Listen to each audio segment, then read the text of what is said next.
اللهم صل على محمد النبي الأمي وعلى آله وسلم تسليما. نحمده ونصلي على رسوله الكريم وعلى آله وأصحابه أجمعين، أما بعد، فأعوذ بالله من الشيطان الرجيم. بسم الله الرحمن الرحيم.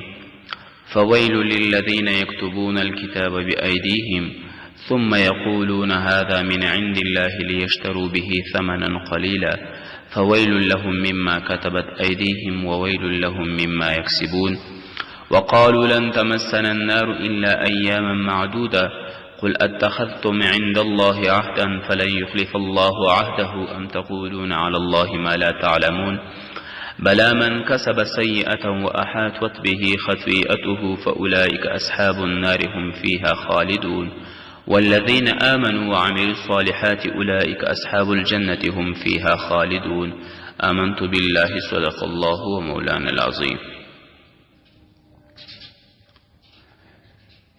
محترم دوستو، سورة البقرہ چل رہا تھا، آیتوں کا ترجمہ سن لیجئے. فویل للذین یکتبون الکتاب بأیدیہم، پس بڑی تباہی ہے ان لوگوں کے لیے جو اللہ کی کتاب اپنے ہاتھوں سے لکھتے ہیں. ثم یقولون ھذا من عند اللہ لیشتروا بہ ثمنا قلیلا، پھر کہتے ہیں یہ محرف عبارت اللہ کے پاس سے ہے تاکہ اس کے ذریعے تھوڑی پونجی کمائیں. فویل لہم مما کتبت ایدیہم وویل لہم مما یکسبون، پس بڑی تباہی ہے ان کے لیے اس سے جو ان کے ہاتھ لکھتے ہیں، یعنی تحریف کرنے کی وجہ سے، اور بڑی تباہی ہے ان کے لیے اس سے جو وہ کماتے ہیں، یعنی گناہ ڈبل ہو گیا ہے، اس لیے ڈبل تباہی ہے. دوستو، ما قبل میں ہم نے یہ پڑھا تھا کہ ان کے دل جو ہے وہ کیا ہو گئے، سخت ہو گئے. کن وجوہات کے بنا پر، کن گناہ کے مرتکب ہونے کی وجہ سے ان کے دل جو تھے وہ سخت ہو گئے. تو ما قبل میں ذکر ہوا، اس میں بھی اسی چیز کا ایک دوسرا ذکر بیان فرما رہے ہیں کہ یہ گناہ کر کے بھی ان کا دل جو تھے وہ سخت ہو گئے تھے. وہ گناہ کیا تھا؟ اہل کتاب کے علماء اللہ کی کتابوں میں تبدیلی کیا کرتے تھے، پھر اس سے دنیا کماتے تھے. وہ کیسے؟ یہود اور نصارہ جو تھے وہ اللہ تبارک و تعالیٰ کی کتابوں میں رد و بدل کیا کرتے تھے، اس وجہ سے کہ اس زمانے میں کتابیں چھپتی نہیں تھی بلکہ ہاتھوں سے لکھی جاتی تھی. تو وہ اپنے ہاتھوں سے اللہ تبارک و تعالیٰ کی کتابوں میں کبھی کسی چیز کو حذف کیا کرتے تھے اور کبھی کسی چیز کو زیادہ کیا کرتے تھے اور کبھی کسی چیز میں رد و بدل کیا کرتے تھے. جو شخص جو مسئلہ پیش کرتا اسی کے مطابق ان کو مسئلہ بنا کر دیتا، یعنی وہ حکم دوسرا ہوتا تھا اور وہ اس کے لیے آسان بنا کر اس کو دے دیتا تھا، فتویٰ بنا کر اس کو دے دیتا تھا، پھر اس کے ذریعے سے پیسے کما لیتے تھے. تو یہ ایک بڑی تباہی ہو گئی. دوسری تباہی ان کے لیے یہ تھی کہ انہوں نے اپنے ہاتھوں سے تو یہ گناہ کیا، پھر رشوت لے کر یہ اس کو بیچ دیا. یعنی وہ دین کا کام تو پہلے کرتے نہیں تھے، دین میں تحریف کیا کرتے تھے، اللہ تبارک و تعالیٰ کی کتاب میں رد و بدل کیا کرتے تھے، اپنے ہاتھوں سے اللہ کے احکام میں تبدیلیاں کرتے تھے، پھر اسی کو فتویٰ بنا کر کسی کو بیچ دیتے تھے. تو فویل لہم مما کتبت سے یہی مراد ہے کہ وہ جو انہوں نے اپنے ہاتھوں سے تباہی لکھی، تباہی یہی ہے کہ انہوں نے اللہ تبارک و تعالیٰ کی کتاب میں رد و بدل کی، حذف اور زیادتی کی. اسی بنا پر ان کے لیے یہ پہلی تباہی. دوسری تباہی یہ ہے کہ پھر اسی تحریف شدہ، محرف شدہ کو پیسے لے کر اس کو بیچ دیا. تو ایسے علماء کے لیے ڈبل سزائے ہے جو اللہ تبارک و تعالیٰ کے احکام میں رد و بدل کر کے پھر پیسے لے کر دوسروں کو ان کے منمانی کے مطابق، ان کے مزاج کے مطابق ان کو فتویٰ دے دیتے ہیں.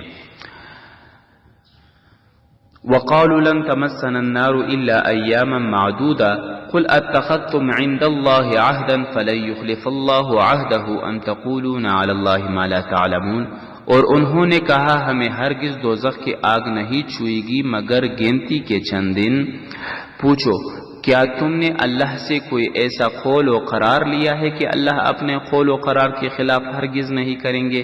یا تم اللہ پر وہ بات کہتے ہو جو تم جانتے نہیں، یعنی اللہ تبارک و تعالیٰ کی طرف بے سند بات منسوب کرتے ہو۔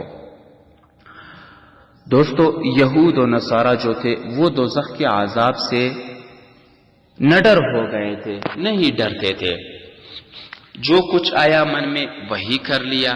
حالانکہ اللہ کے نیک بندے جو ہوتے ہیں وہ ہمیشہ دوزخ کے عذاب سے ڈرتے ہیں۔ والذین هم من عذاب ربهم مشفقون، اور وہ نمازی لوگ جو اپنے رب کے عذاب سے ڈرتے ہیں۔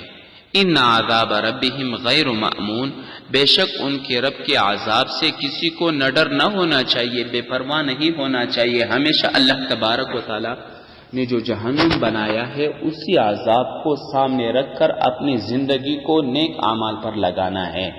لیکن اگر ہم جہنم کے عذاب سے بے پرواہ ہو گئے، اس سے غافل ہو گئے، اس کو پس پس ڈال دیا، تو پھر ہمارے لیے گناہوں کی راہ ہموار ہوگی اور جنت کے راستے سے ہم ہٹ جائیں گے، اور آخری ٹھکانہ ہمارا جو ہوگا وہ جہنم ہوگا۔